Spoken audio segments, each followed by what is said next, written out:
BP2MI telah menyampaikan dalam rapat terbatas di Istana Negara, di hadapan Presiden, dengan tegas saya katakan, jika selama ini kenapa negara tidak mampu menyentuh sindikat penempatan ilegal, nyata bahwa sindikat penempatan ilegal selalu dibackingi oleh oknum-oknum memiliki atributif kekuasaan di negara ini. Di depan Presiden, di hadapan Panglima TNI, di hadapan Kapolri, Menteri dan lembaga, saya katakan, oknum-oknum itu berasal dari oknum TNI Polri, oknum-oknum kementerian lembaga, dan bahkan oknum di BP2MI terlibat dalam sindikat penempatan ilegal pekerja migran Indonesia. Tentu jika saya menyebut seperti ini tidak boleh ada institusi yang merasa rendah diri atau merasa dipermalukan. Kita percaya oknum brengsek dan pengkhianat Republik akan selalu ada dimanapun.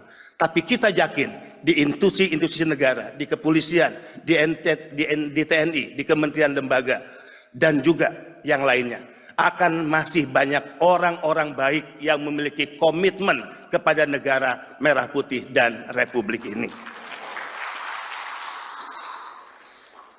Bahkan ada tren baru saya ingin laporkan kepada Pak Saleh. Kalau dulu kita berpikir korban penempatan ilegal adalah mereka yang pendidikannya menengah ke atas.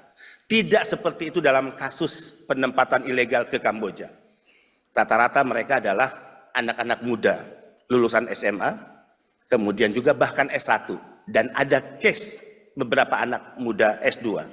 Dan dari Sumatera Utara juga tidak sedikit yang menjadi korban. Untuk hal ini, saya menyatakan di depan Presiden, Panglima TNI, dan Kapolri, sebetulnya sangat mudah untuk menangkap siapa aktor di balik bisnis judi online di Kamboja dan siapa aktor di balik scamming online. Saya cukup menyebut inisialnya T aja paling depan lah. Yang kedua saya nggak perlu sebut. Dan ini saya sebut di depan Presiden. Boleh ditanya kepada Pak Menko, Pak Mahfud MD saat itu. Ya, Presiden kaget, Pak Kapolri kaget, agak cukup heboh rapat terbatas saat itu. Orang ini adalah orang yang selama Republik ini berdiri mungkin tidak bisa disentuh oleh hukum. Mohon maaf dengan segala hormat.